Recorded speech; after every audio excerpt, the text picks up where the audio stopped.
hello बंधु बान्धवीসকল Assam direct recruitment 2022 जितो grade 3 और ग्रेड 4 पोस्टर लिखित परीक्षा तार नोटिफिकेशन आमार मजत आहि परिছে गतिके 21 আগষ্ট परीक्षा हबई गतिके এটা क्लास आमी লৈ আহিছো ভাৰতীয় সংবিধান गतिके ইয়াত 10টা बहुत इम्पोर्टेंट क्वेश्चन আছে আকজন আমি ভিডিওটো আৰম্ভ কৰো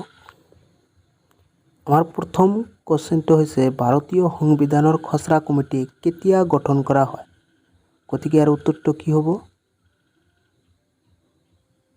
ইয়াৰ উত্তৰটো হ'ব 1947 চনৰ 29 আগষ্ট ইয়াৰ পৰৱৰ্তী কোশ্চেনটো হৈছে ভাৰতৰ সংবিধানখন ৰচনা কৰোতে কিমান সময় লাগিছিল গতিকে এইটো এটা ইম্পৰ্টেন্ট কোশ্চেন হয় 2 বছৰ 11 মাহ 18 দিন সময় লাগিছিল নেক্সট কোশ্চেনটো হৈছে ভাৰতৰ সংবিধানখন কেতিয়া প্ৰকাশ কৰা হয়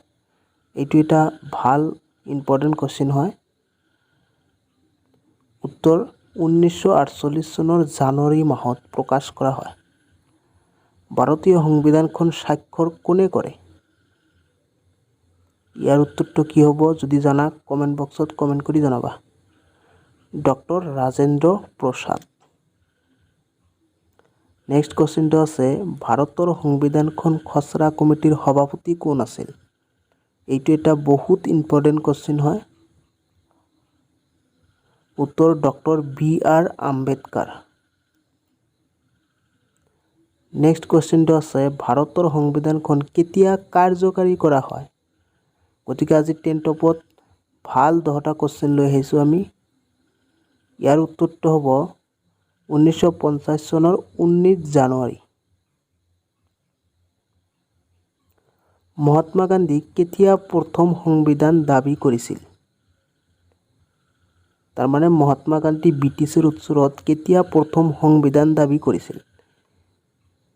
यार उत्तर হৈছে 1922 চনত পৰৱৰ্তী প্ৰশ্নটো হৈছে নেপালত কেতিয়া গণতন্ত্ৰ আৰম্ভ হয় মানে নেপালত আগতে ৰাজতন্ত্ৰ আছিল কেতিয়া গণতন্ত্ৰ আৰম্ভ হয় ইয়াৰ উত্তৰটো আছে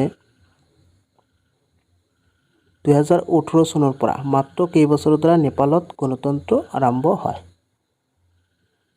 সংবিধান পৰিৱৰ্তন কৰা ৰূপটোক কি বলে